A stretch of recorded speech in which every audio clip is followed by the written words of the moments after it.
Hello, everybody, and welcome to race number 7 of the OSCA Truck Series.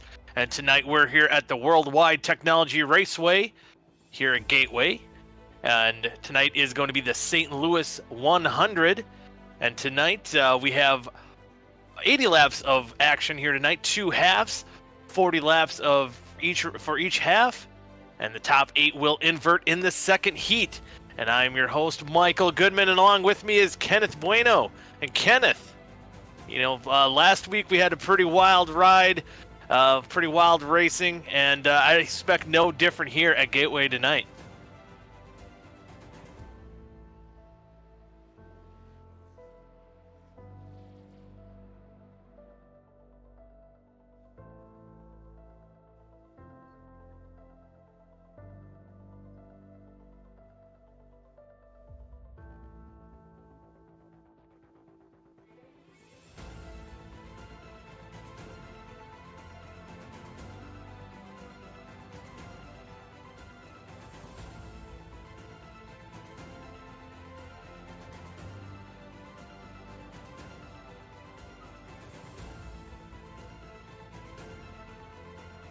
Yeah, yes, indeed. And if we can take a closer look here at the Worldwide Technology Raceway here at Gateway, it is located in Madison, Illinois. It's about 1.25 miles in length. The bankings range from about 9 degrees to 11 degrees. Track opened 1967. And you look at the shape of that track, Kenneth, it kind of has a Darlington-esque feel, but many say you kind of go into turns 1 and 2, kind of almost similar to a New Hampshire, and you go into 3 and 4. It's kind of like the turns 3 and 4 of the maybe older style Phoenix, get a little bit flat and kind of got to build up that speed momentum going around the corner. So there might be a little bit of shifting even here tonight. So it's gonna be a very interesting race here, and especially going down into turn 1 and coming out of 2. If you're side by side, there could be calamity going right there. Yeah, and this is really also a reference in terms of making those downshifts to what the race was at New Hampshire, where it was relatively flat and the cars were very slow. The revs were all the way down in 4th gear, so you'd have to shift back to 3rd in order to get the revs up, to get the acceleration back on your side, and then shift back to 4th once you exit off of the corners. 3 and 4 probably won't be as much of a problem in terms of making those downshifts, but 1 and 2 certainly so slow. And you mentioned there Darlington, kind of reminiscent of what it looks like especially from the top view here, but there's not really banking to help you, so it is not as fast, it's not as wild, the speeds are way lower, but it still poses a risk for drivers to get into incidents or also get loose off the corners, because a lot of the exits here don't necessarily have too much leeway. Yeah, that's maybe the one similarity is how tight it gets off the corners. But if we can also look at the upcoming schedule for the OSCA Truck Series, as you see here tonight, we're at Gateway race number 7. Next week, we'll open it up a little bit, or quite a bit, really, compared to Gateway, going to Michigan, then Bristol, going to the Great Coliseum. Then we go roll some dice at Las Vegas, and then we head into the playoffs at Phoenix, Texas, and then the final championship race will be at Kentucky. So as we round down qualifying here tonight for the St. Louis 100, and right now, Ryan Lutz sitting on top of the leaderboard with just a couple seconds to go. And, kind of looking at some of these guys in qualifying here and how they practice. Lutz kind of joined late. I didn't see how quick he was in practice, but we've seen guys like Damian Leininger, who's not really in the point standings. Maybe this could be a race where some of these guys that really aren't running for a championship could kind of play spoiler. Yeah, they definitely could. There's a lot of newcomers in here, a lot of drivers making their first starts in the OSCA Truck Series, so who knows? Maybe they end up becoming a threat. Maybe they end up picking some race wins. That could be what we see, but at the top of the board, probably not at least unfamiliar to see guys like Ryan Lutz, Blake Barney, Johnny Eckert, Joe Campbell. Guys have done so well with these shorter tracks, and they continue to do so well as they'll start behind the Irish official pace car in just a handful of moments. Yeah, and if we can look at the points here, too, going into the race. Speaking of the championship, we'll get that up quick here if we can. And just to note, Gerald Campbell still holding on to that points lead over Vincent Isabella in the second spot, as we kind of note in the top 10 here. So, again, Ryan Lutz kind of out of the points hunt. He's starting on the pole. We'll go to the lineup here in just a second as well, but definitely some contenders again that could spoil it. But again, look, another guy up there, up in fourth, Gerald Campbell. He's points leader. And Vincent Isabella starting back at 12th. But here we go through the whole starting lineup. And on the pole again is Ryan Bad Boy Lutz. And alongside of him, it's going to be Mr. Excitement, the 00 of Blake Barney. Now behind them will be Martinsville segment winner Johnny Eckert, and the 90 machine will roll off from the 3rd spot, with points leader and current dominant driver Joe Campbell will be lining up from the 4th spot. And in row number 3, it'll be Damian Buster Leininger, and alongside him in the 37 truck, newcomer to the series is Glenn Bundgren Jr. Wow. Behind them, the 71 and David Carpenter will roll off from the 7th position, with Charlie Kuzma, another new driver and rookie one entering into tonight, and Gateway, his first start, will begin from the 8th position. And in row number 5, looking to turn his luck around, is the number 2 truck of David Westergreen. And we also have the short track kid in the number 3 truck, Austin Beers. Lining up your 6th row is Iracing Bunch and Lawn Care Series champion on the KBueno Racing Network, Blaze McKinney, making his first start in the 87 machine, right alongside ID Racing's Vincent Isabella, who will line up your 6th row tonight. And row number 7 will be the 96 truck of Adam Tepe. Another guy who needs to turn his luck around here a little bit. And another guy who actually has some bad luck, hopefully can turn it around here, is that 45 truck of Matt Arcara. Behind them, you'll find Steven Schumann at the inside of row number 8, and to the outside, driver who had a wild one at Martinsville a couple weeks back, Nicholas Monticelli in the 93, rolling off from the 16th position. Rounding out your field in row number 9 is the number 52 truck of Gabriel Edwards. He's looking to go to the front. And we're about a half a lap away here from going green here in the St. Louis 100 again. 40 laps per heat, evenly broken up here tonight. The top 8 will be inverted. So we'll hopefully see some crazy action here as we see these two guys up front in the 36 truck of Ryan Lutz and the 00 Blake Barney. We've seen these two guys put on quite a show. Can they do it again tonight?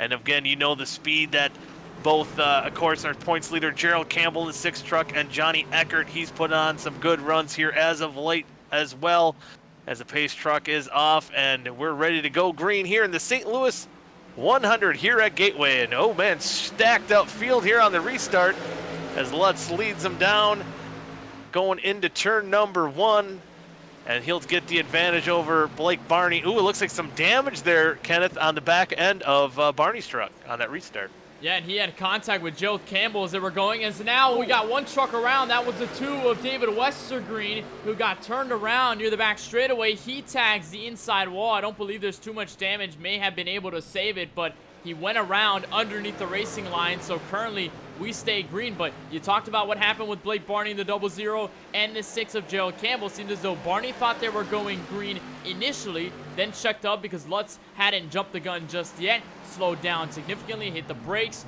and then Joe Campbell just went straight into the rear end. He also picked up some nose damage as well. So early drama off turn 2 and already on the 2nd lap. And now the caution will come out. And yeah, good tough break there for Westergreen, but it looks like maybe the 20. Oh, it looks like Levi Zielinski in the 97 truck might have some issues there as well. Maybe didn't make the start. There's 2 trucks, I believe, that might be a couple laps now. That might be Shane DiMantova and Douglas Wolcott. I don't know if they were the ones involved. We'll try to see what happened to bring out that yellow. Looks like it might be that 97 truck of Levi Zielinski. Oh, just coming in hot, trying to stay off the back bumper of Austin Beers. Might have made a little contact. And then the 4 truck of Chris Jordan gets into him, and he goes around bringing out the yellow. Looks like not too much worse for the wear, and we'll be able to keep on trucking here. You ride along board with the 4 of Chris Jordan. You see there the 97 just going sideways, and you probably think that that was the cause of the initial yellow, but then right here as they were checking up, Jordan just tags him barely. I don't think he's picked up any damage. You see a big line of trucks there around him, and from there on, he practically just has to hold on for what he can. But for Zelensky, goes around, has to go down pit road. He'll go along with Steven Schumann. Looks like the 87 of Blaze McKinney, the 2 of David Westergreen, all of them heading down pit road for the first time tonight. But early cautions already from a spin from Levi Zelensky in the 97. Yeah, and it's so different. There could be different strategies as we kind of led the show with shifting and not shifting. And some people might not be choosing to shift, which makes you have to break into the corner a little bit earlier. The speeds could be a lot different. You can attack the corners a lot more if you do shift, but the tires will wear out a little bit quicker during the run, and that might be some of the cases with some of these drivers going into the corners, and maybe causing some of these speed differentials and kind of stack ups going into the corners, and that could be just a hypothesis of what happened to Levi once he was behind Austin Beers there in the number 3 truck to kind of make him lock him up and kind of go around here. So I'm sure there's a lot of rear brake with how flat these corners are, and if you apply too much brake with that rear brake too, it's likely to go around.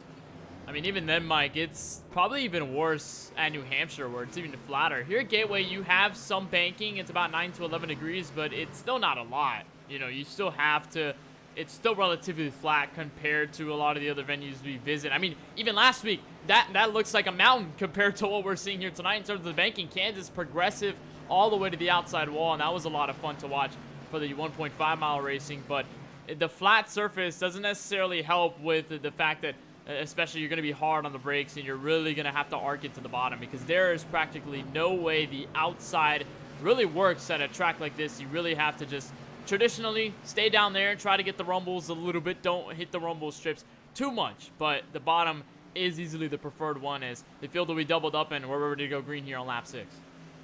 Yes, and kind of a little bit of change mix up in the top 5 as Ryan Lutz is still your leader. Second place, Johnny Eckert worked his way up into that second position.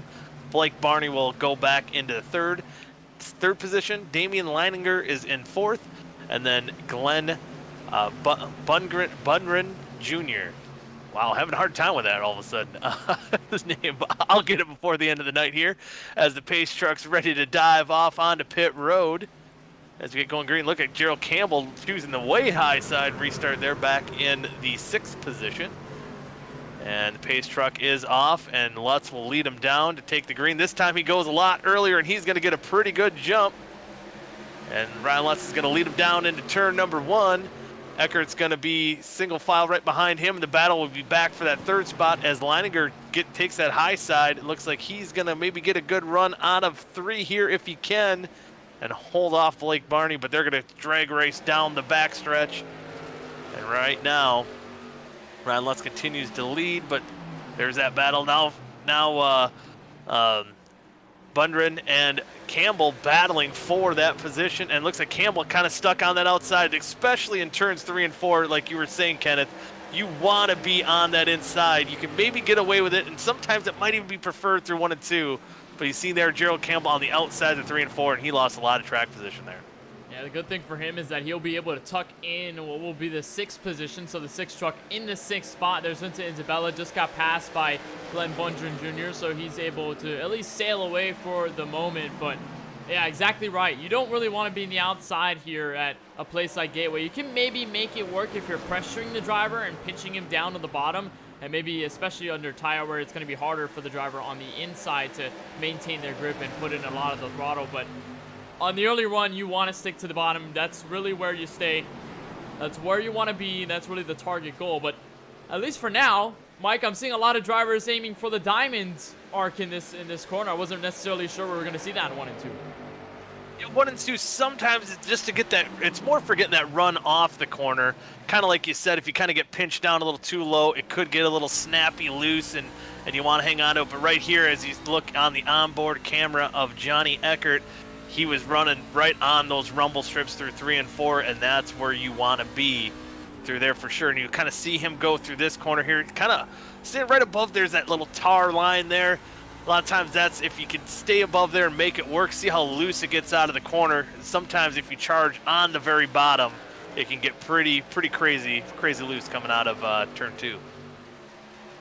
Right now you're watching a single file battle. There's almost contact between Matt Arcara and the rookie Charlie Kuzma as they were breaking for 3 and 4. That easily gives Dover winner Austin Beers a shot to take 4 position. And Mike, at least what I'm noticing here, a lot of drivers near the rear of the field are very separated. I mean, right here you see a nice battle that was formed between Nicholas Monticelli and Steven Schumann, but a lot of these drivers were ones that were involved in some of the first instance, or at least have been hung back in the field. So for them, at least at the moment, it's necessarily just keeping straight, trying to gain as much time. But at least for now, we're not seeing too much separation. The leader has gone by about 0.8 of a second over second place, but the separation isn't really there. There's sort of half separation, if you will. Drivers mostly single file, but not necessarily gapping away from each other. Yeah, they're almost in little packs here, as you kind of see from 7th to, I believe that's Beers, in the 7th to 10th. As Beers rounds out the top 10, they're kind of in that pack there.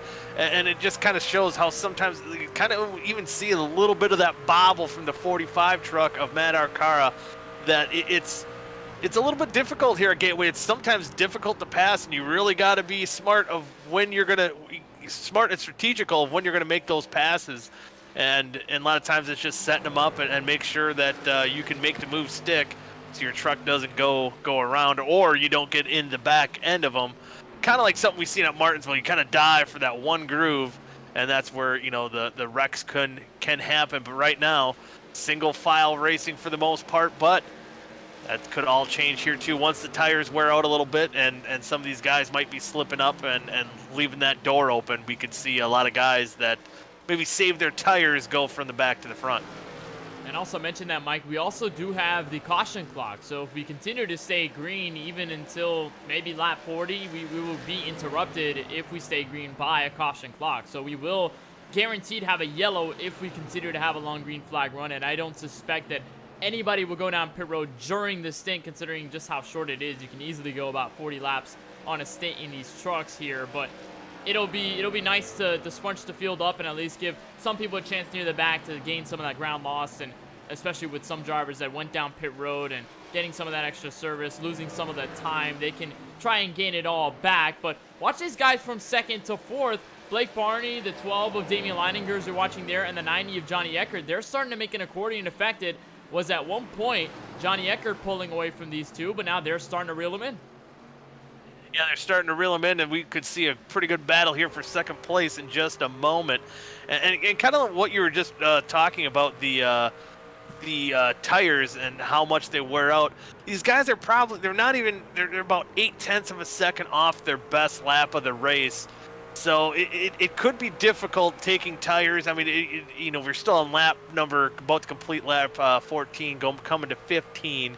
So if that caution clock came out, I'm assuming we're about roughly halfway, between a quarter and halfway there to that caution clock. And I think it'd be pretty late in the run, so I don't know how much tires will be an advantage for you if you did take pit, because we've seen some guys get burned by that. Ryan Lutz, our leader here, now leads by 1.3 seconds. He's been burned by that strategy before, but right now it looks like he's a guy in that position with that big lead. He's a guy, what he likes to do. He likes to gap the field by, you know, right around this distance, 1.4 seconds away. And then now he can conserve those tires. He can take it in easy. He can control that gap. And when you're the leader, that's a lot easier to do than when you're trying to battle to get your way up to the front. Yeah, and Blake Barney, one of those drivers that we've seen, Mike, over the course of this season, has easily been the short track specialist. He's been the best, and he's been really in the topic of the conversation when you talk about short tracks. He's usually always within that sort of group. We're also looking at guys like Johnny Eckert, who's done well within the past races. Blake Barney, who's picked up a win, or he's picked up at least one win in this season. One of them coming at New Hampshire. But, you know, for guys like Ryan Lutz, for Blake Barney, this is their wheelhouse. They know how to drive these short tracks. They know how it works. They've been here before on this sim, and they've probably taken a lot of laps around these places. And especially Dover. I think Dover was one of the prime examples of just how good you can be at a short track and just how good these short track drivers are, as it looks like the 36 of Lutz is starting to approach lap traffic. I believe that is Adam Tepe in the 96, and indeed it is, riding 19th. But just like it is, or like it has been so far this season, Ryan Lutz proving that the short tracks is really where he wants to stay as he almost makes contact with Tepe. That could have been very big. Yeah, that could have been disastrous. It looked like, I don't know if there wasn't communication between the two where they were going to go, and almost got into each other. And yeah, you talk about the short track races too, and these flat tracks. We've seen guys like Blake Barney and Ryan Lutz put on a heck of a show back at New Hampshire. So I'm sure before the end of it, those two guys could be battling it out here at Gateway with the similar style, the flatter style tracks. As Damian Leininger here too, looking like he's about to put some heat on that 90 truck of Johnny Eckert. And you look at it now, a little bit later in the runs, you can see some of the guys maybe losing their handling. The cars maybe tightening up a little bit.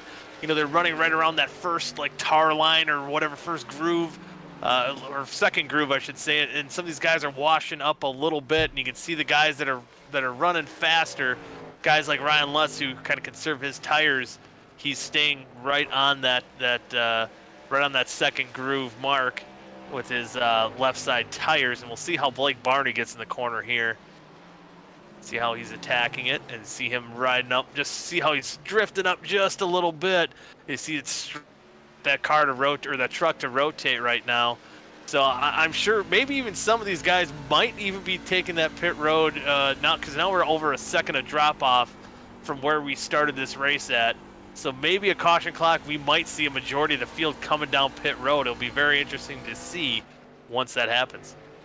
And had a word from owner Vic Bloom that we had 5 minutes left on the caution clock, and that was approximately 4 minutes ago. So we're already now in what will be the final minute of a caution clock, unless we get a dramatic yellow right before it. But even then, it will serve its purpose. Bunch up the field, get everybody a shot to get some fresh tires, get some fuel. But I think you mentioned it there perfectly in how the cars and the trucks especially will start to handle, especially here at Gateway, as Lutz is riding all the way up the track. I'm not sure whether he may have overshot the corner. That will give Johnny Eckert the run off of turn 4, though, and he'll easily close in the gap. But as you said, drivers now starting to adapt to what their trucks are handling under the old tires, and especially with the lack of banking. I've seen a lot of drivers get loose off the exit of mostly turn 2. I don't see it too much off turn 4. Turn 2, where the banking kind of stops right about there. That's where I see a lot of drivers hang their right rears out, and you saw that with Johnny Eckert barely there. But as we're approaching the halfway mark of the first stage, we're practically getting closer to our caution clock, and we're probably about to see it very soon. Yeah, see it very soon. And Lutz, he lost a majority of his lead there, now down to about 0.6 of a second. And there is the caution clock that we were talking about. The field jumps up, and I don't know if that was like you said, if that was a case of him just overdriving the corner. Maybe those tires are getting a little wore out here too.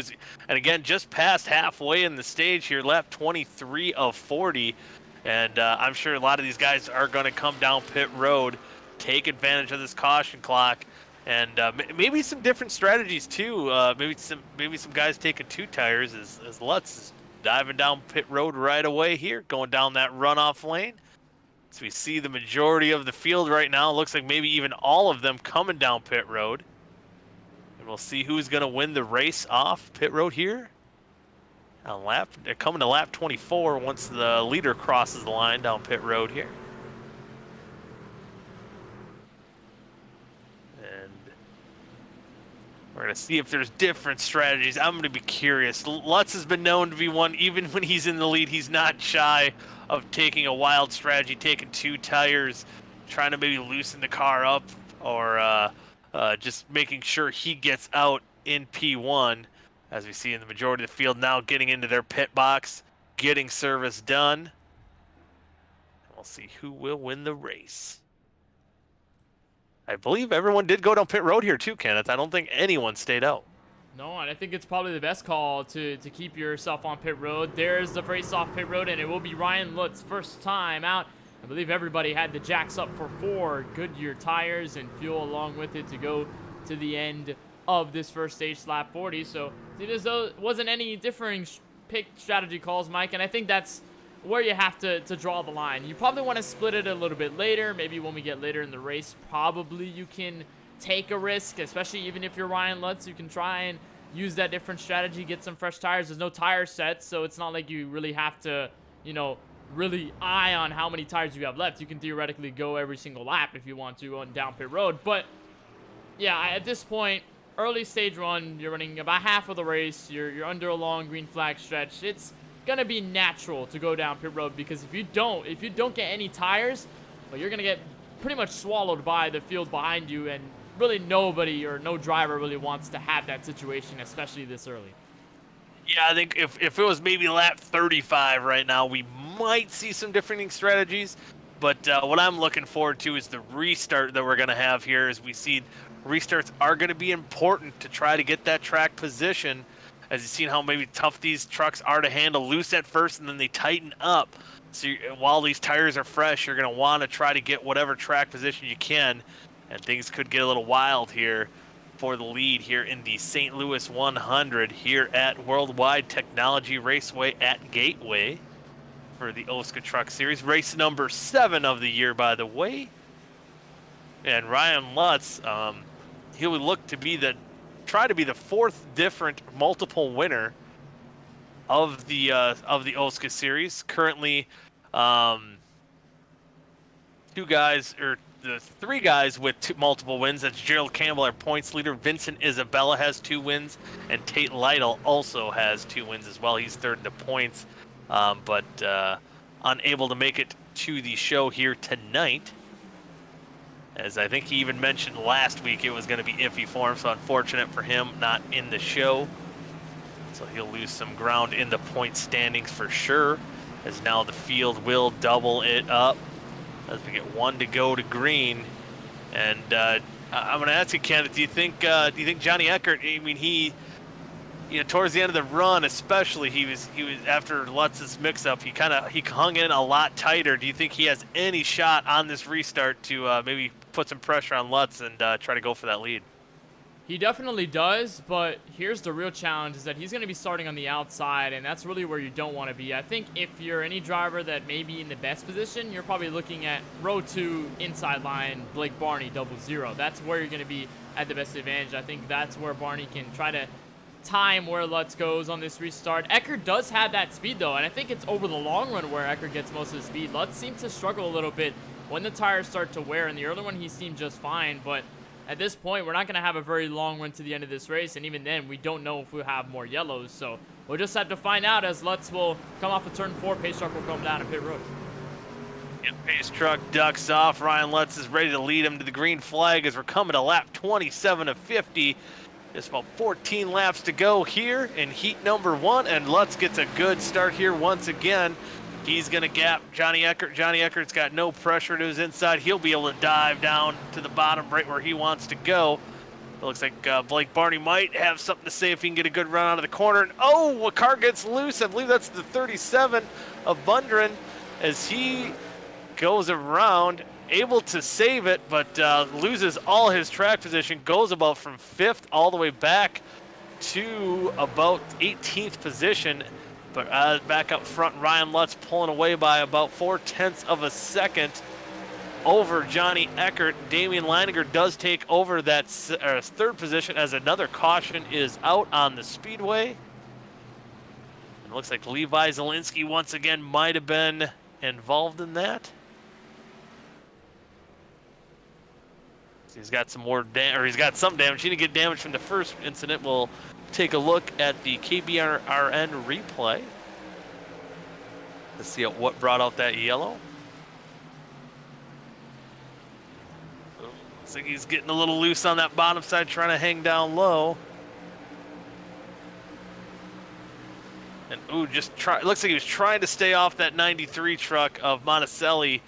And that's, again, where the tricky parts can get here at Gateway is being on that inside, trying to get that good run off the corner, as he was sawing at the wheel for most of this corner here. You see him sawing.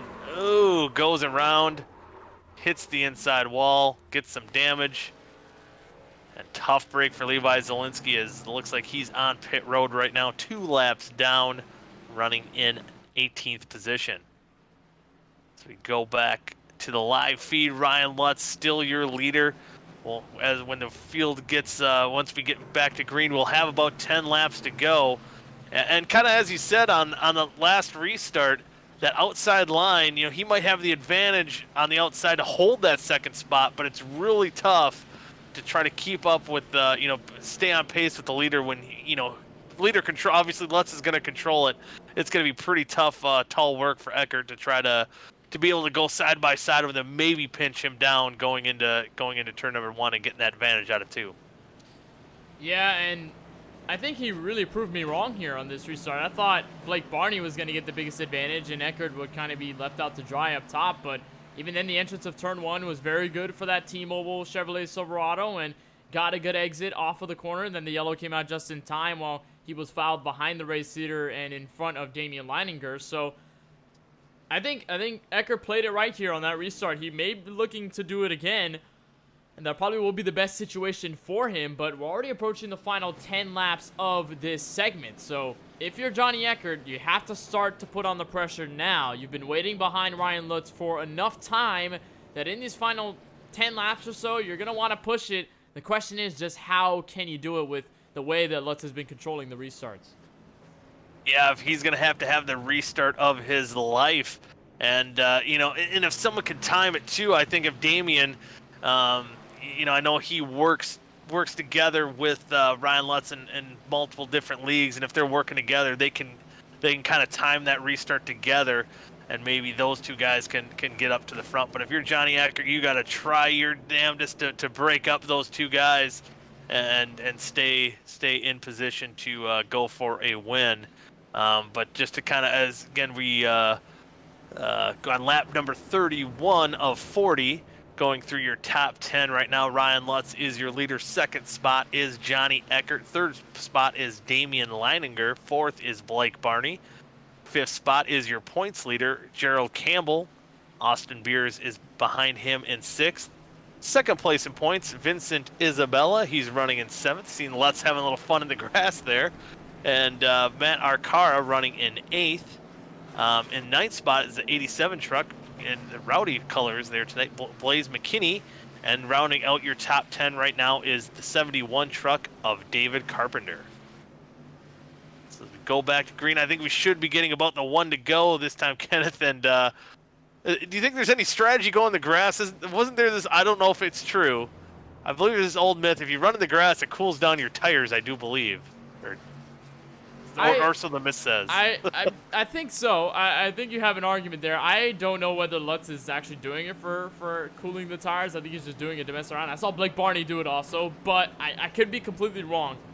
But, I mean, they're just having a little bit of fun here. Lutz just trying to entertain himself under yellow. I know as a driver in this sim that I think anybody has it when they've raced iRacing. And when you have these races with yellows, especially when they're longer ones, and especially since iRacing doesn't really cut them down at tracks like these, you're stuck under the yellow for a couple laps, and you really want to get going. You want to get back to green. You want to get back to racing, but you just can't. You continue to have to wait for laps and laps on end until you finally get lights out from the pace car or pace truck.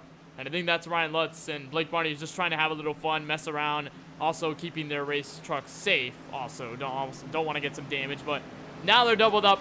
Their impatience can go away because we're about to go green with the final 8 laps of this first segment. Yeah, it should be a good one to settle it out here. I know I've been in that position under yellow as well here in iRacing, and that's one maybe thing that's more difficult with iRacing than real life, because you're not in the car. You have your whole room around you. Maybe you have a TV on in the background. I've been known to peek and hit the wall and wreck the car, but been there before. But hopefully no more wrecks for these guys here as we get restarted. Coming to lap number 33 of 40, and a great jump again by Ryan Lutz. And ooh, looks like a little. I think the 87 McKinney gets a little loose in the back. But as I was talking about, Damian Leininger. Oh, that was 3 wide right now. This could be the move for Damian Leininger. It's going to take the lead.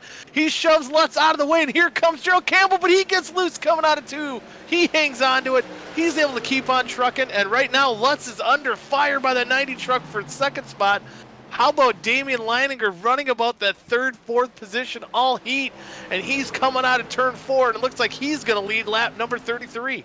But don't look now. Ryan Lutz has a chance to come back, and he ran very wide in 1 and 2. That's exactly what led to the 3 wide situation, but the top 3 have broken away. Almost contact, though, between Eckert. Almost gave a shot to the 36 entering turn 1 of the braking zone, and almost saw all 3 of them getting loose and getting turned around off turn 2 that first time around. But this is now the shot for Damian Leininger, who's been practically holding through all race, Mike. This is a shot to now lead and pull away. It's the first time we don't see Ryan Lutz in the race lead. But the question is, in the final 6 laps, can Lutz put a comeback? Yeah, it's going to be tough. He hasn't been in this position all race long tonight. He's got to try to pass a car and pass his Damian Leininger. I know he's not going to give much room, even though they're buddies, even though they're teammates. You see Blake Barney getting by Gerald Campbell. But it's going to be tough for him, too, because he's got that 90 truck right there, maybe messing up his line a little bit if he's going to try to make a move here on Leininger with, coming to about 5 laps to go here as they come on to turn number 4. And Eckert's all but hitting the back bumper of that 36 truck. So it looks like here we go. Oh, a block thrown by Lutz, and they're going to go all the way down to the inside wall. Eckert, there's contact a little bit. Oh, Eckert didn't take too kindly at damage to both vehicles. Eckert shoves Lutz up the track. He's going to fall back into the 4th spot. And I think that might have been a worse outcome if he didn't block him, maybe just gave the position to Eckert and maybe did a crossover move, as now Damian is going to take about a 0.4 of a second lead, and Lutz right now having trouble with track position. He's going to fall all the way back into the 5th spot. And maybe that, I know we're coming down now to 4 laps to go, but that might have been a little bit too aggressive a little too soon.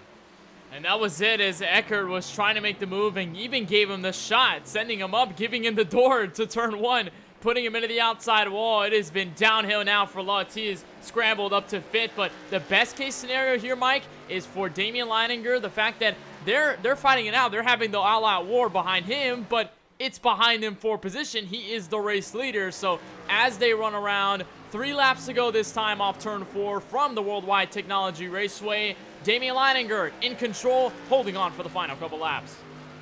Yeah, and I think the best thing for him, too, you see a little bit of damage to the front end of that 90 truck from getting into the back of Ryan Lutz. And we've seen the Blake Barney have that rear end damage. Gerald Campbell, he had that little front end and rear end damage from the initial start. Lutz has that rear end damage. So all these cars in the top 5 besides that 12 truck have some damage. So he's sitting pretty as we're coming down to 2 to go. And actually, Eckert's closing in a little bit, but I don't know if he's going to have enough time, as right now they hit the line, 2 to go.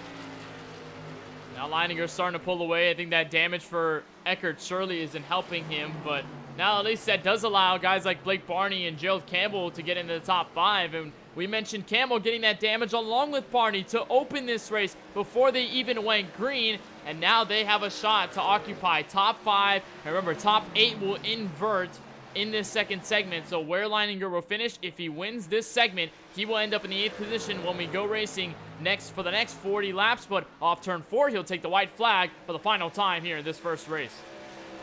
And yet Damian Leininger still holds on. Now that lead is down to a little under 0.4 of a second. Just a note, Ryan Lutz did go on to pit road. He fell out of the top 5, put Vincent Isabella in the 5th spot, as Johnny Eckert still trying to close in just ever so slightly, but I don't think there's going to be enough time, as coming through 3 and 4. Damian the Buster Leininger, he's going to pick up heat win number 1 here in the St. Louis 100 here at the Worldwide Technology Raceway. And here he is. He's doing a little flashiness, and he's doing the burnout as he crosses the line. Damian Leininger wins. Johnny Eckert 2nd. Blake Barney 3rd. Gerald Campbell in 4th, and Vincent Isabella brings it home in 5th. And Blaze McKinney will be the transfer to P1 next time we go racing. He finishes 8th at the start finish line. Big crash. I guess that they're all trying to mess around at the end. There's Blaze hard in the inside wall, but they know the race is over. They've got about 5 minutes to warm up, and we go green for 40 more laps. But what a wild feature of events there, Mike, in the final segment, seeing Lutz getting pushed all the way up to the wall, getting shoved out of the way, and now Leininger running away with an upset victory. Yeah, it was, I think it was one of those situations. Lutz was put in a position that he hadn't been all race, and then once he got behind Leininger, it's like his car or his truck didn't quite handle the same way as it did, when he was leading and he could control the air, control his tires, and run about as hard as he wanted to. And Johnny Eckert really putting the pressure on, as you've seen, as those two guys drove all the way down to the bottom of the inside wall. And Johnny Eckert didn't take too kindly to that going into turn one, and kind of shoved him back. But a guy like Ryan Lutz, not out here running for points, Kenneth, but kind of an interesting note that maybe like he was hanging right around that 5th spot. Now he's gonna, if he's running in heat number 2, or I don't know if he's gonna rage quit here or not, or what his plans were. He's gonna start all the way in the back of the pack and try to work his way to the front. So maybe it's just to get more experience from working his way up through traffic, but he kind of put himself behind the 8 ball here a little bit going into stage 2. Yeah, so he'll be mired back, and he wasn't part of the invert either. I feel like if he stayed, even with some of the damage, even with how bad the truck was handling in the final segment of that race, he could have at least finished in the top 5 and would have had a good starting position. It didn't need to be pole, perhaps, but it could have been, as you see him there now riding around on the warm-up. He could have been in a better position, but the fact that he went down pit road set him near the rear, and in this second race, he will be practically mired back in traffic. So now I think it's going to add maybe even more entertainment for us, Mike, in the broadcast booth, just to keep an eye on him and see how he does in traffic compared to the fact that we really didn't see him in traffic all race long in that first one. Yeah, and it could be just trying to get that experience and get that feel in case he's in that situation again. And don't be surprised if we do see some different tire strategies depending on how the cautions fall with caution clock or with incidents. So I'll be looking forward to seeing that. But we got about 2 minutes and 45 seconds left to go here in the warm-up as they prep for heat number 2 here in the St. Louis 100. And we're going to take a quick break. We'll be back on the other side and get you all set up for heat number 2.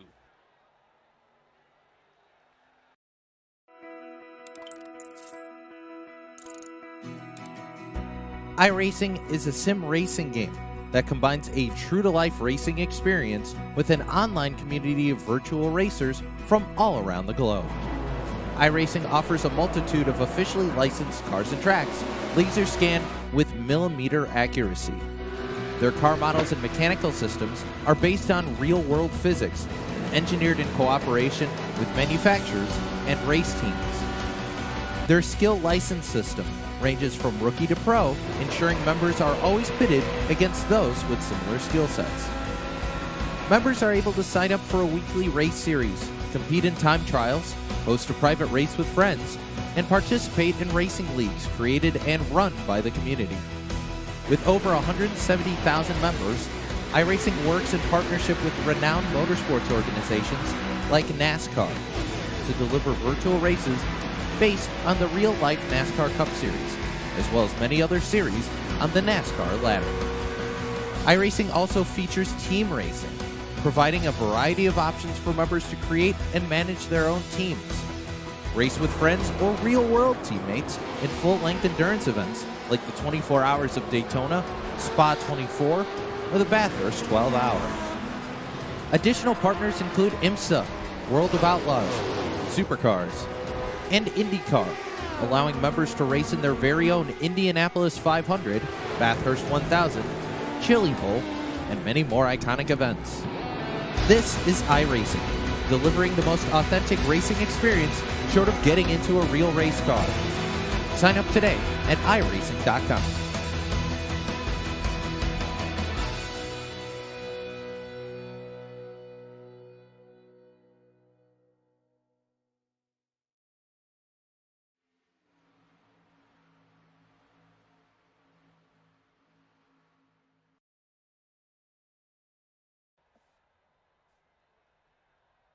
And we are back here at the St. Louis 100 here at Worldwide Technology Raceway. We got about 10 seconds left of the warm-up as we're going to get ready for heat number 2. As we just saw Damian Leininger make the upset move right at the end of the race to take heat number 1. He's going to start back in the 8th position, so he's going to start in a little bit new of a land as he's kind of held that 3rd to 4th spot here in heat number 1.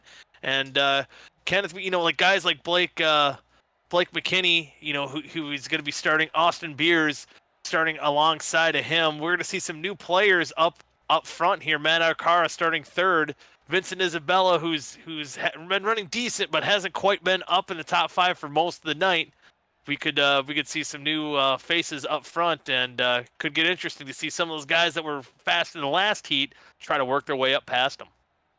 Yeah, it'll be a lot of fun, and they're starting to grid, so we're already getting set to get ourselves racing for 40 more laps. And according to Vic, I know we've been night racing a lot so far this season, but just according to what Vic claimed was the settings for this races is that one was at noon, the other one will be at 2:15 p.m. sim time, so we're still going to be in the afternoon, maybe a little bit hotter, or maybe a little bit cooler in the sun, but it'll probably be the normal same track conditions that we saw so far, so it'll still be fairly interesting as we move forward. But now everyone's starting to get in, so we are ready to get going.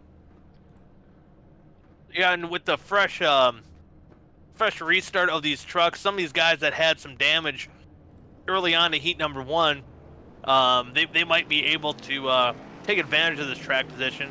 You see David Westergreen, he went around right away in heat number 1, lap 1. He's going to be starting in 10th. He's going to be looking to get up better into that top 10. So it'll be interesting to see how some of these guys play out and take advantage and better themselves from some of the bad luck that they've had. And speaking of, bad luck created by himself, Ryan Lutz pitting on the end of that last heat. He will be restarting, instead of being right around maybe the third position, maybe even on the pole, he's going to restart all the way back in the 16th spot. So it'll be interesting to see as he continues to have fun under pacing. He's out here to have a blast. I'm thinking he is. And but back up front as we get ready to take the green flag here in heat number 2, Blaze McKinney in that number 87 Rowdy Energy Toyota Tundra, and right alongside of him is going to be Austin Beers in the 3 Red Bull. So we got a little energy drink battle as we take the green flag as the pace truck's off, and we're going to get ready. Green flag is out in the St. Louis 100 here at the Worldwide Technology Raceway. Great start for those 2 ID trucks on the outside. They're going to be battled side by side going into turn number 1, and it looks like Austin Beers is going to take that advantage. The first time tonight we've seen these guys starting in second, able to put some heat on the leader, as once again Gerald Campbell having a little bit of issues out of turn 2 right off the initial start. And Blaze McKinney's got all he can handle right now from Austin Beers as they battle side by side coming out of turn number 4. Who's going to lead lap number 1? We're about to find out as we get to the drag race, and at the line it looks like it's going to be Blaze McKinney as he's going to lead lap number 1, but those ID trucks are looking to work on the outside and try to move past that number 87 truck. Ooh, in the wall, the 3 truck of Austin Beers, as he's going to slide back, lose spots, and that's going to put Vincent Isabella up into second spot. Vincent now under charge from the 00 Blake Barney, so now he'll go back to the inside. What a fantastic battle, though, between the 2 leaders to open this race, but maybe not good enough for the 2 ID racing machines. Barney just slid up right into the 42 of Isabella, and they make contact. There's more damage to Isabella, even more hits to the outside wall. He's going to lose a lot of track position as a result. Boy, there's a gaggle of trucks heading back to turn 1 here. Yeah, now we see our heat number 1 winner, Damian Leininger, try to go on the outside. Oh, man, just a rough start here for Vincent Isabella. A lot of those ID racing trucks, man, they're teammates, but, man, they're not shy about racing each other for position, that's for sure. As Austin Beers is trying to work his way back up into that, that's Blake Barney in the 00 truck, the other ID racing truck, right behind on that bumper of Blaze McKinney. He's going to try to set him up going down into turn number 1. Can he do it? Looks like not this lap, as McKinney still holds on to that lead, but right behind him, putting the pressure on him, is that 00 truck of Blake Barney, and there is a caution out on the racetrack. Whoa, little contact, so they're all over the place here. Maybe the track, you said from noon to 2:15, there might be some a little bit slicker of a track. Maybe it's heating up and maybe a little bit more sun hitting the track, and these cars are slipping and sliding everywhere. As we look at the replay, what brought out the yellow, and that's the 03 of Charlie Kuzma. It looks like maybe the 52 truck. Oh, a little bit of net code or something. Something looks like it happened maybe to the 52 truck. I don't know if he lost a little bit of momentum as he drifted up the corner. And then the 03 came down and a little bit of net code doesn't equal a good time. And that was not a good situation there. I'm not sure whether the 52 just got tight off of turn 3 and 4. I saw him stretching up the track just a little bit as you run on board with him. You see him there sliding up the track, and then here I think it's tangled, or at least maybe he tries a different arc, and as he was letting the 37 Glenn Bunger by, there's an almost chop by the two of David Westergreen there, but it was the 03 who had blown up on the front stretch. According to the officials, you see him there. He was running through trying to get back, and then about here, he stops on the brakes actually, not necessarily a blown engine, just stops, resets, and that's the reason for the yellow flag. Ooh, that sometimes those moves don't always get the biggest standing ovation from these officials when that happens, even in real life NASCAR when you stop and bring out a yellow. But unfortunately for Kuzma, he is on pit road 3 laps down behind the leader. It looks like his night is done after that contact to the outside wall. And just to note, Ryan Lutz, he did work himself up from 16th all the way up into 7th, so he's looking to make that charge up to the front. But man, this battle that we've seen up in the top 5 here right now, it's been crazy, and it's crazy that a lot of these guys have been ID Racing teammates, and they're holding no punches with each other. Yeah, they've really been at it, and I think it's good news for Austin Beers that he's slowly been able to kind of crawl himself back to where he was. I mean, making that charge of Blaze McKinney, almost hitting the outside wall, having some trouble drifting up the track. Now he has a shot to be in the inside of road 2 when we go back under green. So at least the good news there is that he's still in contention. He's not necessarily out of it just yet. But looking at Ryan Lutz over the past couple laps, so the first 5 laps of this race, started all the way back in 16th. He's all the way up to 7th on just one start. So if it doesn't tell you how good Ryan Lutz is here, especially on these short tracks, then I don't know what is. Yeah, he's looking stout, and but he's still got some tough competition. You got the points leader of Gerald Campbell right ahead of him. Looks like he might have a little damage on the rear end of that truck. We've seen him get loose on that start once again. Both starts of both these heats, he's had a little bit of a fun time. As you've seen, he started in 5th, currently running in 6th. Looks like a little bit of damage on the left side of that spoiler on the rear end.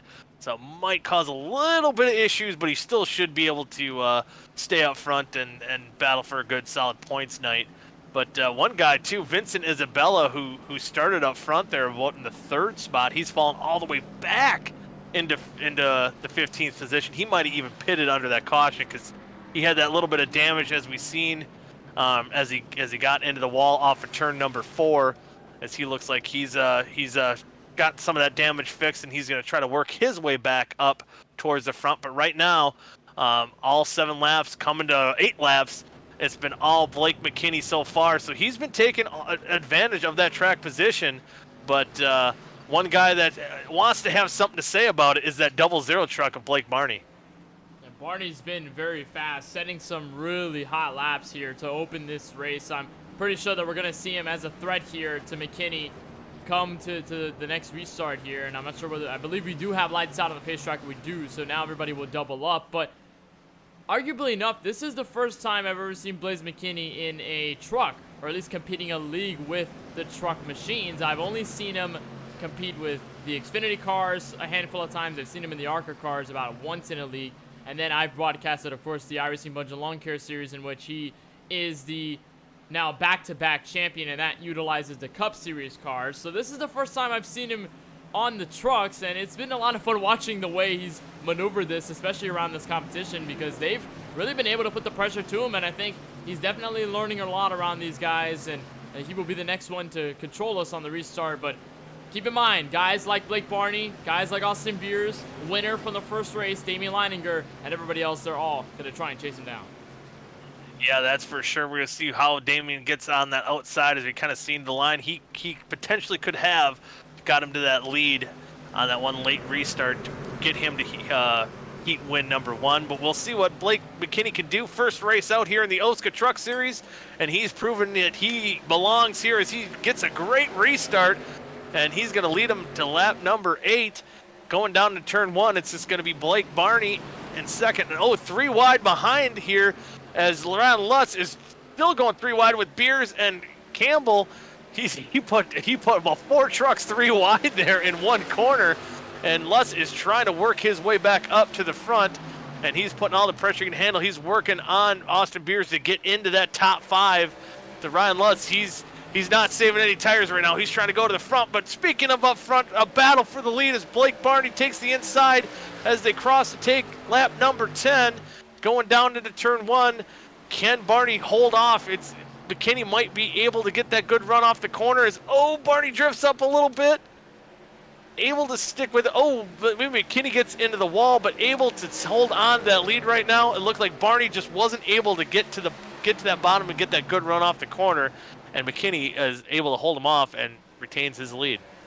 It's into zone 3 and 4 seems to be the strength of Blake Barney as opposed to 1 and 2 where McKinney can kind of hold his ground. But watching that fantastic battle from 5th on back where you saw Ryan Lutz take it 3 wide with guys like Austin Beers. Look at the driver in the 52, Gabriel Edwards, had to play in that first yellow with the 03 machine of Charlie Kuzma, but ever since he's gotten all those positions, he's pretty much taken advantage of the drivers who have been in these battles, now under fire from Matt Arcara, but the Merrill Motorsports machine doing well for themselves right now in the 11th lap of this event. But meanwhile, everybody kind of scrambling around, just trying to chase down Blaze McKinney as he'll lead lap 11. Yeah, he's holding on to that lead, maybe pulling away from Barney just a little bit. 0.2 of a second of a lead right now for him over Blake Barney. But Barney diving into turn number 1. He's going to put that heat on, but here comes Damian Leininger. Looks like he's going to get a run off of 2, but maybe breaks a little bit loose as we look out in the back of McKinney as you see the dogfight that's right behind him as these guys are starting to bunch up from second on back. This could be about a 5-car battle for the lead here before it's all said and done. We do have the caution clock to maybe even worry about as well before the dust is settled here tonight, but right now, these top 5, they're putting on one heck of a show as they just completed lap number 11. Yeah, all 5 of these trucks very, very quick, and all of them very good at these short tracks. And I'm talking about Gerald Campbell. We mentioned him a couple times. Obviously, he's the points leader by about 27 points. He's done fairly well, one of the easily most dominant and consistent drivers to get points paid to him this season. But although he's picked up damage in both of the races so far, that doesn't seem to hamper his speed. He's still relatively quick, and he's been kind of stealthily running in this top 5. Now he'll maybe lose the spot for 4th. That's Ryan Lutz now digging his nose to the inside back to turn 1 on lap 14. But although Joe Campbell has suffered some damage to the rear end and to the front, it doesn't seem to be affecting his speed that much. The aerodynamics, not too much of a factor at a track like this, especially since the speeds are so low comparative to, let's say, the 1.5 milers. So Campbell's doing very well for himself right now, and as the points leader and a driver with a couple wins this season, that's pretty much all he needs. Yeah, he just needs some solid runs, especially Vincent Isabella right now, currently in 11th spot, so a good points day for him. You can see that 12 truck of Damian Leininger, I think, has a similar style damage on his rear spoiler, able to keep up, but it looks like he might even lose that 3rd spot to Ryan Lutz here as he's continuing to charge his way up to the front. But right now, those 2 trucks, the 87 and 00 of McKinney and Barney, are kind of leading the show here so far. Barney, once again, he's going to dive to the inside into turns 3 and 4, see if he can make it stick. And it looks like, his car might truck got a little bit upset coming out of 4. I don't think he's going to get the run. McKinney able to hold off once again. So McKinney, he's had a lot of challenges by Barney, but able to hold him off so far, and things are looking good. But right now, there could be another truck in the mix, and that could be that 36 truck of Ryan Lutz. You saw him get around Gerald Campbell, also made the same move to Damian Leininger. So over the short run, Ryan Lutz has picked up that speed, and now he is in pure contention as these 2 will most likely go side by side. McKinney is giving that space to 3 and 4. Isabella will try to, or Barney rather, will try to get that move into the 4th corner. So now they will be side by side, and this will be the first real battle for the race lead. Now lap 17 as they cross the stripe. And now we may be looking at a potential new race leader. Here's Blake Barney to the inside. Looks like he'll be able to get the run off the corner, pull a little bit of a slide job on the 87 of McKinney. McKinney's now got all he can handle from Ryan Lutz as they drag race down the backstretch, going down into turn number 3. Who's going to win that battle? and it's going to be Ryan Lutz so far, but if he can get that good exit, ooh, it looks like his truck bobbles a little bit, but maybe just enough where Mckinney is now going to fall back into that third position and now move Ryan Lutz up into the second spot. And he's been wicked fast. His truck has come to life in the opening segment of this second race and lost it all in the final laps there, got sent up the wall and practically got sent back to almost the rear of the field using that pit stop near the end. And now this is his shot to finally go back up front, take the lead, and potentially walk away with a checkered flag. Barney, though, has been fast. Also, Damian Leininger has been in the mix as well, as McKinney's kind of trapped, though, up top now, and he's losing spots already within the handful of laps. And there goes the 12 to the bottom side of the racetrack, but at least to keep that eye on Ryan Lutz. We've got word from officials that there's 5 minutes left on the caution clock. So does Ryan Lutz put on the pressure now as McKinney got shoved up the track by Leininger? Ooh, shoved up the track, and now he's going to fall all the way back into the 5th position right behind Gerald Campbell. And I think if you're Ryan Lutz, he's going to probably want to try to take that move. If he sees he can take the lead, he's going to do it. He's going to try to take it. And we've seen these two trucks plenty of times before put on one heck of a show between each other. They love to almost spar with each other on a regular basis, especially in this OSCA Truck Series. And could it happen once again? Could we get to this last 5 minutes, through this last 5 minutes of the caution clock? If Ryan Lutz gets to the back bumper, we might not. One of these trucks might go around. We might see that. You look at Gerald Campbell getting around McKinney for the 4th spot. They are kind of the next battle in tow before you get to Austin Beers, who's riding solo at this point with Gabriel Edwards behind him. So everybody practically behind the top 5 or so. They're mostly separated. They're all single file. There's not much to really discuss. Now, though, lap 21. Here comes Ryan Lutz to the inside in 1 and 2, digging his Chevrolet Silverado nose in. And now they will be side by side. Barney looking to get the run off of the corner. And just like it was at New Hampshire, these two continue to battle it out. And how aggressive will Ryan Lutz be, knowing that that caution clock is coming out, like he said? But I know he's probably going to want to go for it, but it's probably not worth being part of the caution before that caution clock does bring out the yellow. But it was a good side-by-side battle. Probably one of the best runs on the inside of turn number 1 and 2 that we've seen maybe all night, but still not able to get it done. But now Barney's going to dive to the inside. Lutz is going to try to diamond it through the corner and try to get a good run off, and they might be drag racing down the backstretch. Ooh, looks like Lutz got a little loose, and they still stay single file for that race lead. But Ryan Lutz is right on that bumper of the 00, trying to set it up into turn 3. Almost contact between the two, as Lutz is going to try to take the inside in the middle of turns 3 and 4. Can he make it stick? Can they bring him to a point where they're going to be drag racing? No, as Barney still holds on to the lead as they complete lap number 23.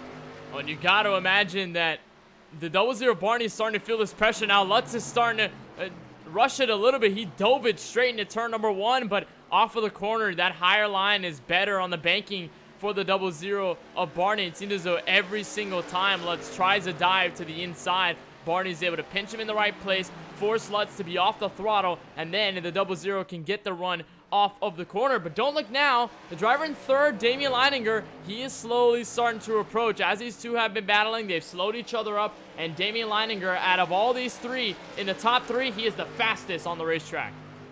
Yeah, as these two guys battling up, Damian Leininger pulling up, and I'm sure he's got a broom in the bed of that truck. He's trying to pull off a sweep here tonight in the St. Louis 100, and he's maybe waiting to see what happens between the 36 and 00 as they try to battle it out for the lead, as Ryan Lutz was trying to get aggressive, but right now staying behind as that lead kind of stays consistent at a little over 1/10 of a second.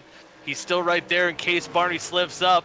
And if they both slip up of the 00 and 36, the 12 truck of Leininger is surely to take advantage of that.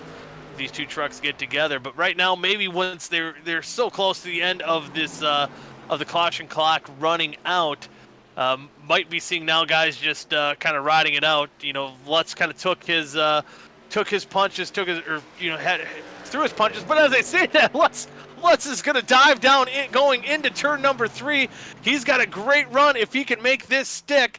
And it looks like he might be able to pull a slide job a little bit if he can get him cleared. Not quite. They're going to be drag racing down the back. No, Lutz pulls up in front, the crossover move as the caution comes out. as the buzzer comes out, Ryan Lutz takes the lead. Wow. Wow, unbelievable last minute move. Actually, last second move. That was right as the yellow was about to come out. That's like probably the final 7 seconds or so coming to the start finish line. What a move by Ryan Lutz. Put in the patience as now they're checking up to get behind the pace truck, but use those moves, trying to be to the inside, and at that point I thought Lutz was going to start giving up, but certainly didn't. Kept his persistence, and he's able to be in the race. He'll lead everybody down pit road. Yeah, and he'll leave down pit road. It was almost like a Rocky Balboa fight. Right when you count him out, he takes that one final crazy punch, and he takes the lead, and he's going to lead him on to pit road. He's going to be in prime position to be the leader once they get their 4 fresh tires, as I assume. I don't think he's in a position to do anything too crazy. I don't foresee anyone doing anything different besides taking 4 fresh tires and getting back out to the front. As you see a lot of cars diving into their pit box here, who's going to win the race off pit road? And with some of these trucks maybe towards the back, like you see Vincent Isabella, maybe get some of that damage fixed. You see there getting his service done is David Westergreen. And one guy we haven't heard too much of on this heat is Johnny Eckert. But we do see some strategy. I believe the one truck of Gabriel, or the 52 truck, sorry, of Gabriel Edwards took maybe 2 tires, and he's going to come out as your race leader. Ryan Lutz will come out second, Damian Leininger third, and maybe some strategy too by that 42 truck as he comes out in the 4th position. Yeah, and I was just about to mention it, and I was going to talk about how Ryan Lutz's pit stall was all the way near the rear of the order, because remember, he did start in the rear of the field of this race, so he did have a pit stall all the way near the rear, and I was going to be concerned on whether Lutz would be able to get out in time according with the leaders. It seemed as though he did, but a strategy play here by Gabriel Edwards to get out first, and he was within the top 10 before the yellow came out. He's got a little bit of damage on his Ford F-150, but the Merrill Motorsports machine now will be in control. And also watch Vincent Isabella, the ID Racing member, now inserting himself into the play. Yeah, they're both throwing their hats in the ring. They want to battle it out with these boys for the win here of heat number 2. And that 52 truck, and that's one thing, taking 2 tires. We haven't seen that all night. It's going to be interesting to see how much different these trucks will handle with 2 tires instead of even staying out on old tires or coming in taking 4. Something that might be kind of new for these drivers. And let's see if Gabriel Edwards can hang on and maybe lead a couple laps, but for sure at least get some good TV time, get the sponsor of Merrill Motorsports out there, and get that beautiful pink truck on KBRN here tonight. But I'm sure if we were talking to him in his in-car right now, he's trying to go for that win. Yeah, he definitely is. And there's a handful of drivers here that don't have wins this season, and Vincent Isabella is one of those with 2 wins to his credit. Blake Barney with that 1 win. You see Gerald Campbell, who's riding all the way back in what seems to be, actually he's all the way back in 14th. He's the only other driver with 2 wins, along with Tate Lido, who's not here tonight. But Gabriel Edwards, Damian Leininger, Ryan Lutz, those drivers do not have wins, and also count in Blaze McKinney in 6th, who also has not picked up a win since it is his first race in this series. So we may see a tough battle here. I'm curious to see how Edwards handled this restart, because it's the first time we've seen him up here all night long. So does he fold, or does he try and push himself away from the battles behind? Yeah, it'll be interesting to see what happens here. 2 tires. It's going to make the truck handle a lot different than it has all night long. And what can Gabriel Edwards do? And what do these guys do around him? We've seen how aggressive these top 5 guys can get on restarts. We've seen that initial start, how crazy aggressive. We've seen guys like Vincent Isabella, who was up here before. Now he took the 2-tire strategy as well. We'll see how he handles it. But he was battling with his teammates Blake Barney and Austin Beers as if he was racing a sworn enemy, battling for that 2nd spot earlier in this heat. So we'll see how this will unfold. I'm sure it's going to be nothing short of exciting. And the pace truck's going to get ready to dive down pit road as we see some cars getting their last second laps back. That's Johnny Eckert, who again had a great run in heat number 1. He's all the way back in 13th, just barely getting back on the lead lap as Gabriel Edwards is going to lead him down to the green flag. as Ryan Lutz is on the outside. He's gonna drag race him down into turn number 1, but the advantage going in, looks like Lutz is gonna get a great run on the outside, and he's gonna take over that top spot. As, a little bit upset, gets into 12th. Oh, Vincent Isabella goes around. Blake Barney into the wall. Big wreck on the backstretch. Blake Barney spins out. Oh, man. And as we said, just the different strategies here, Kenneth, and that kind of caused calamity. And unfortunate for some of the guys up front in the point standings. Vincent Isabella involved in that. Blake Barney involved. There was quite a few trucks that got involved in that little incident there. Yeah, very big one is Edwards is just trying to hold on all the way even to the rumble strips and then coming off turn 2. I'm not sure whether he got help or whether there was contact or whether he just went around by himself. And actually, he just got loose. So those 2 fresh tires, they do upset the truck a little bit, can make it fairly loose, especially when you have one rubber on one side and fresh rubber on the other. You see right there, the rear end kicks out, gets that tap from the 12 of Leininger, and then overcorrects right into the field. You see Austin Beers, a lot of the ID Racing trucks involved. David Westergreen getting a piece of that damage as well. You can see here further from the chopper cam right there. Steven Schumann getting around there. Look at Adam Tepe splitting the middle. A lot of drivers involved in this one. Yeah, a lot of drivers. He's even seen some heavy damage from Austin Beers, who's currently running in the 5th position as he got into the back end of the 42 truck of Vincent Isabella.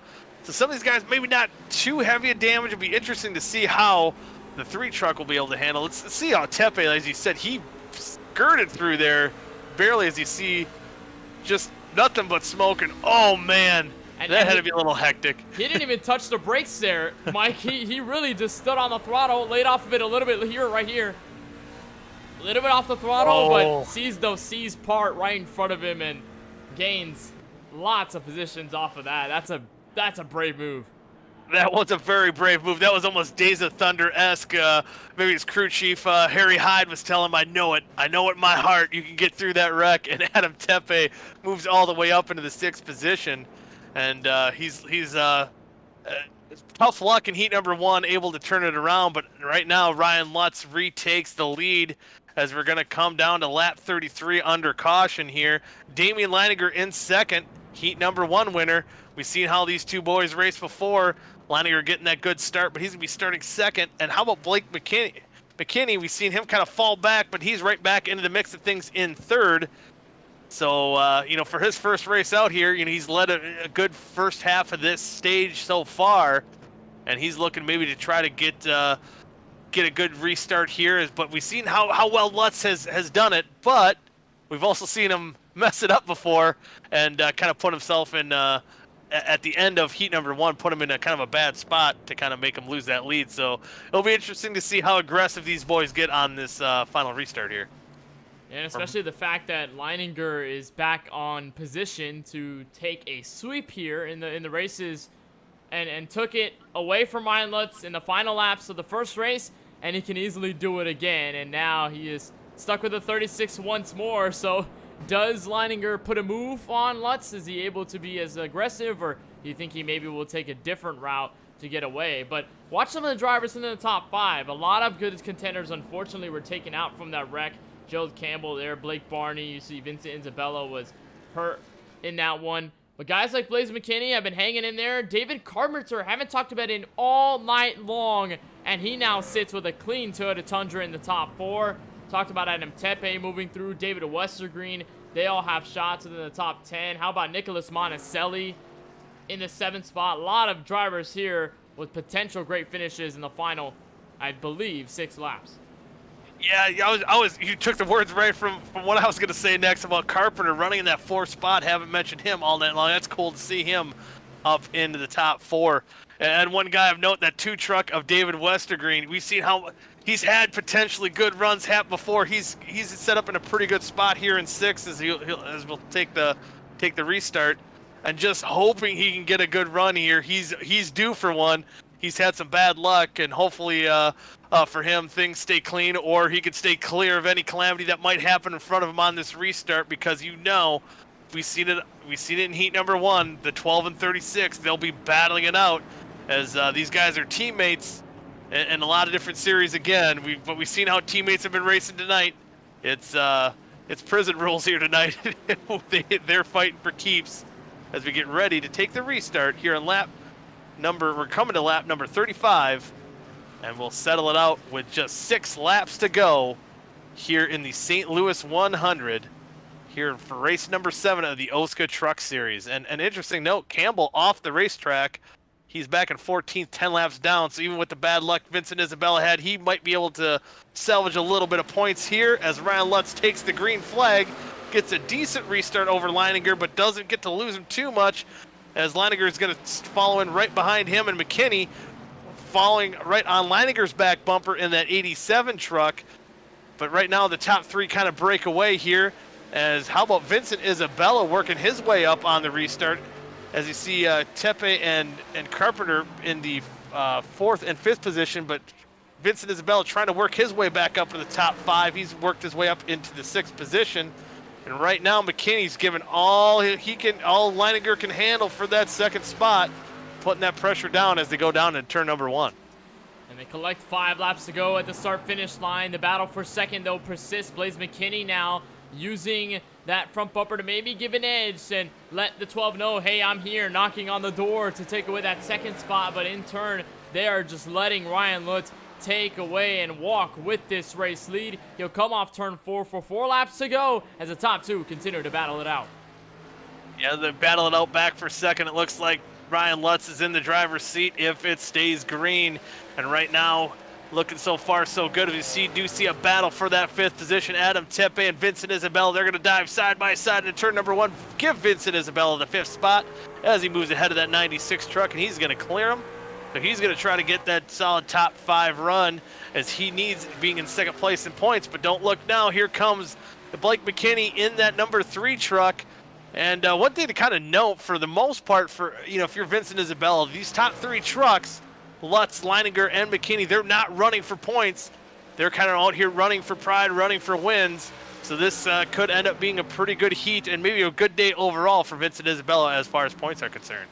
And really the only driver that's right in front of him in that point standings, or at least that's running in front of him on the track, is David Carpenter, but he is way behind the cutoff. So for Vincent Isabella, this does big numbers here for the points competition, and coming out in this 2nd race in the final laps to survive, especially with guys like Barney getting taken out, Gerald Campbell losing a lot of spots and being out of the track. This will give Isabella a good segue of points going into next week. But 2 laps to go in the air for the 36 of Ryan Lutz. 2 more times on the 1.25-mile racetrack, and he is pulling away by more than half a second. Yeah, he's got almost a 2nd lead. Oh! Damian Leininger works up the racetrack, and he's going to lose a bunch of track position. He's going to fall to 3rd, and now he's going to go even farther back, as move him all the way back into 5th as Vincent Isabella goes around as well. So that battle for 2nd heated up, and now it died out, as right now Ryan Lutz, he's got a 1.2 second advantage over Blake McKinney as they take the white flag here in the St. Louis 100. If he can hold on, keep it straight, no pressure behind him. But Blake McKinney right now, and about 3.3 seconds back is David Carpenter. So all he has to do, you can see McKinney trying his hardest to try to gain whatever he can, any last-ditch effort. But it looks like the gap is going to be too great for that 87 truck. And as they're rolling out of turn number 4, Ryan Lutz gets redemption. He's going to win heat number 2 of the St. Louis 100 here at Gateway. Wow, and then McKinney's going to come home in 2nd, Carpenter 3rd. Vincent Isabella is going to be in, I believe, maybe he moved, something might have happened there. Vincent, give Damian Leininger the 4th spot, I believe, and Adam Tepe in 5th. So something might have happened with, he got a lot of damage. Battling for that 4th spot here. Coming down to the last lap between Leininger and Isabella as they try to pull a crossover move. They make some contact. And it looks like, just gets a little loose off turn 4 and gets into the wall. And that's going to bring Vincent Isabella home in 7th spot. So not quite fully taking advantage of the points as he could have. But again, Ryan Lutz, winner of heat number 2, as he's going to pick up his 2nd win of the OSCA Truck Series as he does a burnout on the front stretch. How about that? Ryan Lutz had heat win number 2, Kenneth, all but sealed up before that final restart between him and Eckert and Leininger, but able to start all the way in the back of the pack. We kind of questioned that strategy of starting all the way back there, but he was able to work his way up to the front and take the checkered flag. It definitely was, and what was a heartbreaking end to the first race comes that redemption, as you said, as he was crossing the start-finish line. What a race there for Ryan Lutz to come all the way from the back, 16th to start this one, and made the run all the way to the front. Fantastic effort by one of the best short track racers in this series, and finally able to get a checkered flag to his credit. I think there's been a couple times where he's had a shot for a win, but he was never able to get it as it's crumbled in the final segments of those events. But finally now he gets to say that he does have a win, and it comes here at Gateway. Yeah, and he's able to burn him down to get that win. And we'll bring in some of the top 3 for interviews. And right now we'll bring in our 3rd place finisher, David Carpenter. And David Carpenter, he was a guy we haven't said a whole heck of a lot of until that second heat. He kept his nose clean, able to get a solid top 5 run in. David, how does it feel to kind of redeem yourself after a 12th place finish in heat number 1? I was very fortunate to get that 3rd. I was just really struggling here tonight. I just couldn't find the speed. I was struggling with consistency. And then I just kind of like settled into a groove and like, I'm just going to keep my nose clean. And I avoided a lot of trouble. I took 2 tires on an early pit stop just to get a little bit of track position when like the back half of the field pitted. And I was confident that wasn't going to loosen the car up or the truck up too much because I only had a few laps on this, but that helped tremendously. And just staying out of trouble, avoiding everything. Otherwise I really struggled tonight. Yeah, I mean, sometimes just keeping your nose clean is half the battle. And how tough was it driving those trucks out there tonight? It looks like coming out of the corners, it looks like they could get a little loose on you. Yeah, I don't have a lot of experience at this track. I've run one race, and it was a night race, and I did really well. It seems like the day race, the track was just really free up off the corner, so you had to kind of just like, hit your marks right. The truck just seemed to slide around a lot. Like when you dove into the corner, if you went in just a slight bit too hot, it would just wash right up. So it made passing tough. Because I've seen a couple guys get cleaned out where the guy on the inside just kind of just dove in a little too hot and just washed up into him. Yeah, that's for sure. And able to keep your nose clean, able to get that solid 3rd place run. Kenneth, you got anything for David? Well, this 3rd place run, David, comes after another 3rd place run and to finish at Martinsville Speedway. So at least for you, they start to come in. The finishes do, at least from the short tracks, when you're able to keep your nose clean, you're able to kind of survive these races. What does this tell you about how the short track trends have moved on in this season? We've already visited a handful of them. What can you really take away from your short track experience so far in this series? I'd say keeping your nose clean is one of the biggest things. If you can't be fast and run up front, guys like Ryan and Damian and Vincent, those guys are all really fast. Like Vincent always is very consistent and fast. If you can't be up there, then the next best thing is to keep your nose clean. Stay out of trouble. Staying out of trouble is always key. But David, before we send you off here tonight, anyone you want to give shout-outs to? Yeah, I really want to again thank Vic for putting this on. You guys for calling this. You guys do a great job.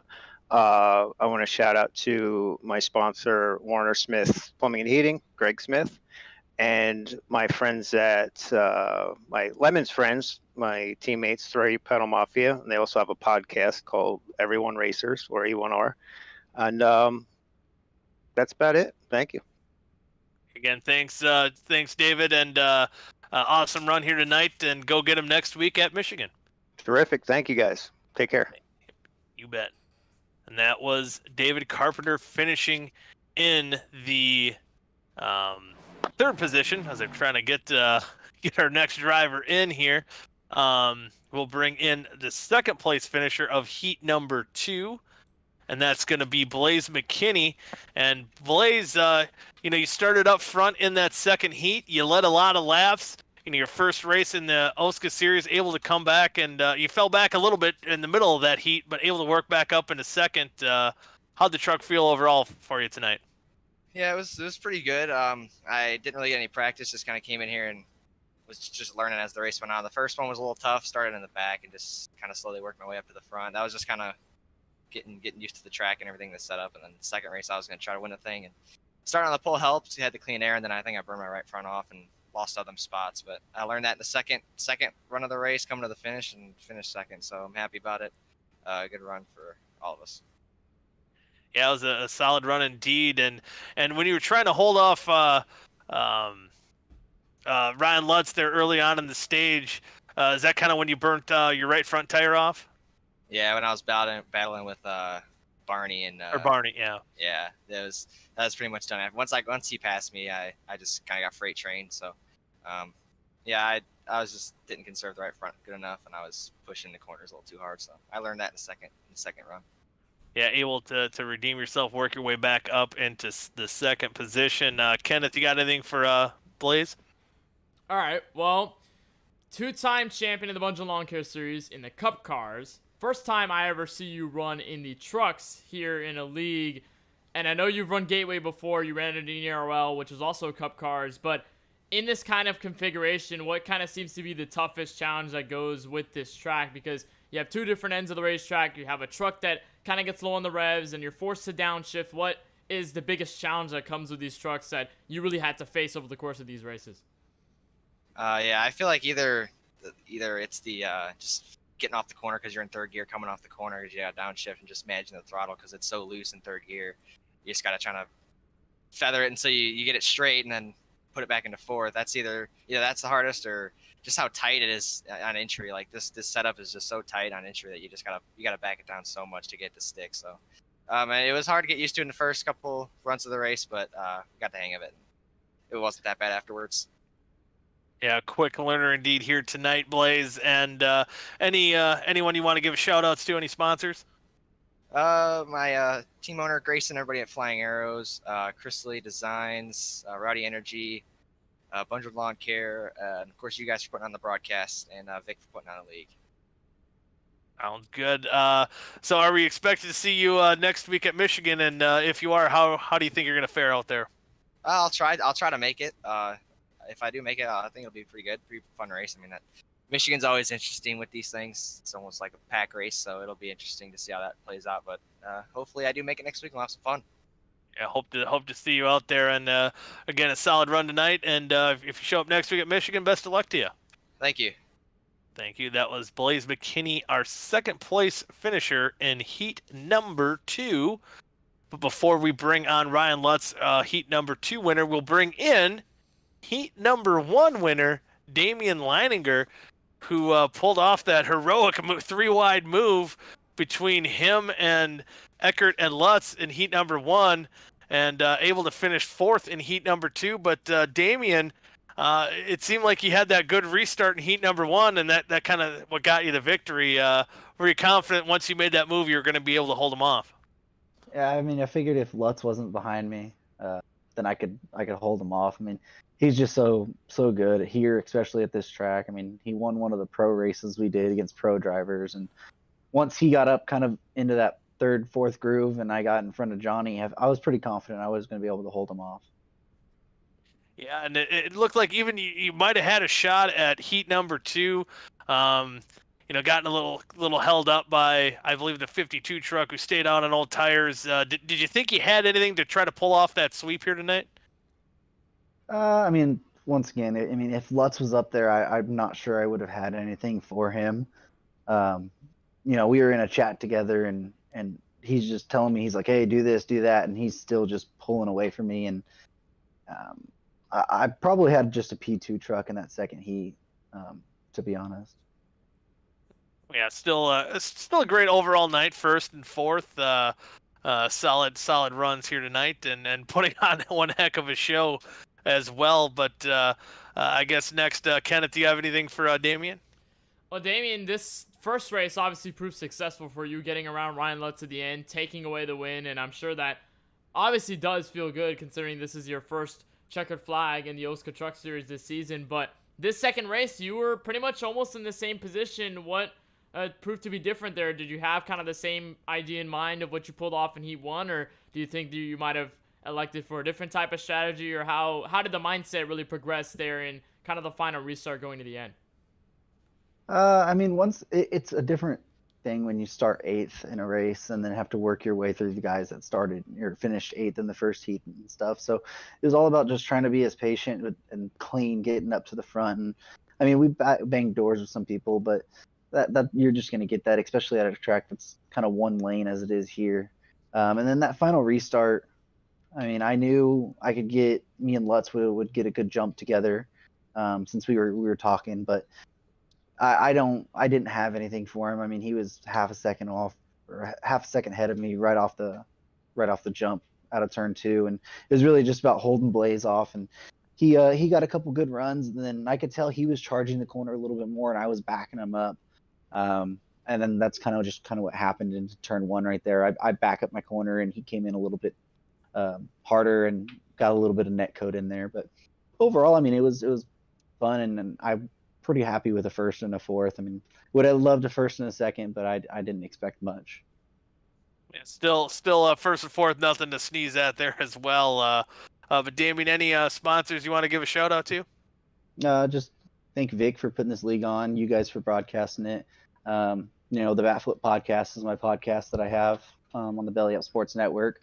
Ryan Lutz, I mean, he's always talking with me and giving me tips and notes to do throughout the races and stuff. So big shout out to him and just everybody that puts this deal on. It's a fun league that's kind of more laid back than my other stuff. So I can come in and just not have to worry so much and just have a good fun time in here. So.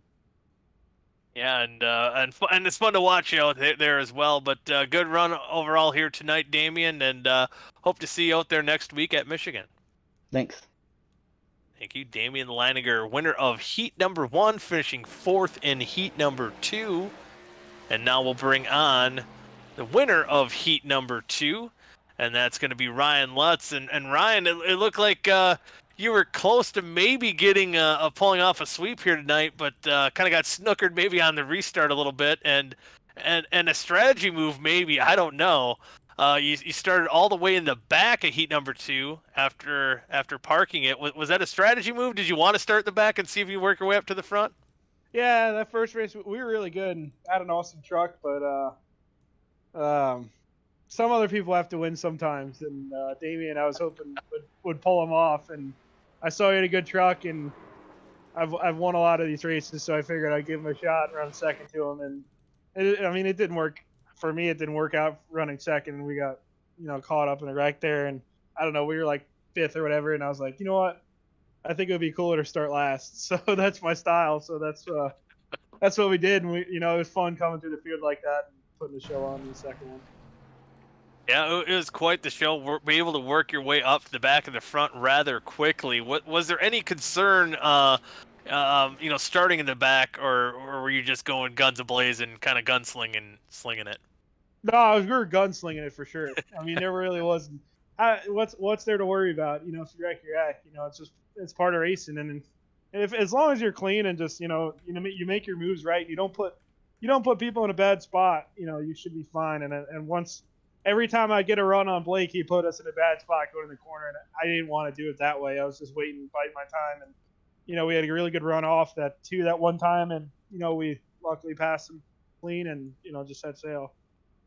Set sail you did. And I before I hand you off to see if Kenneth has a question for you, it was right before, I believe, the caution clock. It was later, I think right around lap number 27, you made that move on Blake Barney right before the caution came out. What did you know the caution was coming out, or was that just you making a move? No, I knew it was close. I knew it was definitely close. I didn't know it was that close, but we were patiently just waiting. I knew it was coming, and we were just seeing. Really, I sat behind him for a while. We had a bunch of opportunities, to if it was, we have a little bit of history. So if it was 2 to go or whatever it was, and I would have sent it in there and been a show for the fans. But it was too early to do anything like that. And every every time I get next to him, he'd run 2 lanes lower going to the corner. It seemed like so. I didn't want to put us in a bad position and get us both wrecked. So I was just trying to bite my time there, and he got a little free off too that one time, and we just had a lot of momentum and got up the corner straight and just had to run under him and cleared our way to the front. Yeah, and it was no looking back for you after that as you're able to get the victory. Kenneth, got anything for Lutzy boy? Oh, Mike, you took it away from me on that last slap pass before that caution clock, because that was ultimately a lot of fun to watch, you and Blake Barney. But I'll refer to Ryan on the competition here tonight, and you faced a good amount of them. And guys like Blake Barney, you guys have raced each other fairly well. A lot of fun moments between you guys. Guys like Vincent Isabella now with newcomer Blaze McKinney in this series. How was that competition at a track like this compared to some of the other short tracks where you've had some of the same drivers added? How was it in this track compared to what you saw before in some of the other races like Dover, Martinsville, etc.? Yeah, it was good competition for sure. It's a tough track to pass. It's really a one lane racetrack. You're on the bottom in 3 and 4 and the first seam in 1 and 2. So it's tough to get a good run on someone, and once you get under them, they aren't willing to pull over because if you get a run all 4, they run that second seam, and it's hard to get that revert. There's less banking on the bottom, so it's tough to get your truck wound up enough to get alongside of them getting into 2 to make the pass into 3. So the competition is pretty good. All these leagues I do, man, are fun. Elite, OSCA, OSCA. I run Road to Pro stuff, so it's always fun. And every track you learn something, and every time you go on the racetrack, you should teach yourself something to take away from. And if you do that every race, man, there'll be a lot of races that you come out better than you would have. Yeah, and able to work your way from the back to the front. Definitely learned a lot here tonight watching you fly around that racetrack. But before we send you off here to go celebrate, any sponsors you want to give a shout out to here tonight? Yeah, just you, Mike. You guys do an awesome broadcast. It's always fun to come back and watch these. Vic, he puts an awesome league on. These are a fun group of guys. Congrats to Damien on the first one. He's been a friend of mine for the last 3 or 4 years now. We actually went to Gateway together in the summer, so he's a really good dude, and was happy to see him pull off the first win there. Just Old Testament Firearms, Mrs. Goody's Goody, you Goodman, just Batflip Podcast, Damien Leininger, just my girlfriend, she's always watching, and just everyone that puts all these leagues on, man. It's always fun to come out every night and have some fun with your friends and competitors. Yeah, and it was again fun one to watch, Lutz, and again congratulations on another heat victory, and now you join a set of 4 or 3 other drivers that have won multiple races here in the OSCA Truck Series, and congratulations to you on that, and hopefully we'll see you next week at Michigan. Yeah, man, sounds good. Sounds good. And that was Ryan Lutz, winner of heat number 2, as he was able to work his way once again from the back to the front. And Kenneth, he put on quite a show in both heats. The first one didn't quite work out to his favor, but the second one definitely did.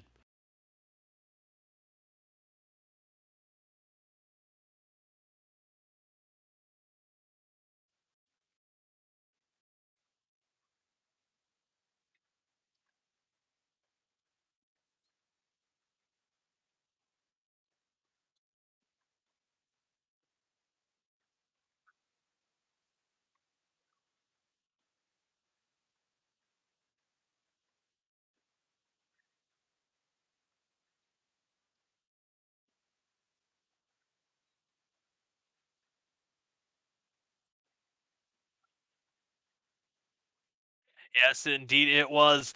And as we wrap up here at Gateway tonight, we'll take one last look at the schedule for the upcoming schedule. Next week we head to Michigan, and then after that we go to the Great Coliseum of Bristol. Then we head to Las Vegas for a little bit of gambling action there. Then we head to the desert in Phoenix, go down to the Lone Star State in Texas, and we'll round it off in the Bluegrass State in Kentucky to round out the season. So we're getting down to the wire here, getting close to the playoff cutoff point, and especially maybe not so much at Michigan. We might see them 3-4 wide battling for those spots, but once we get to tracks like Bristol, that's where a lot of these guys could get desperate to get their last to punch their ticket, the last ditch effort to punch their ticket into the playoffs. Yeah, this will be it. Time is running out for drivers who don't have a win just yet, and we're still monitoring that points gap and the drivers that are still in and the drivers that are out. So for the drivers who are out, the drivers who are on that cutoff, they have to start putting in the effort. They have to start manifesting it now because time is running out. The races are slowly dwindling away, and by the time that maybe the blink of an eye comes, you're already at the playoffs. So it's going to be very tight, but nonetheless, just like the races we've seen so far to open this season, even with the points conversation, it's been definitely a lot of fun, and it's going to be very easily interesting to go into any of the other races and try to expect and see exactly what happens in that stage. Yeah, and we'll find out. Again, you can tune in right here, same time next week, 8:50 p.m. Eastern Time, right here on KBRN for race number 8 at Michigan for the OSCA Truck Series. And with that, we'll kind of wind down the night here. For Kenneth Bueno, I'm Mike Goodman. Thank you all for tuning in tonight for the St. Louis 100 here at the Worldwide Technology Raceway. We'll see you all next time. Good night.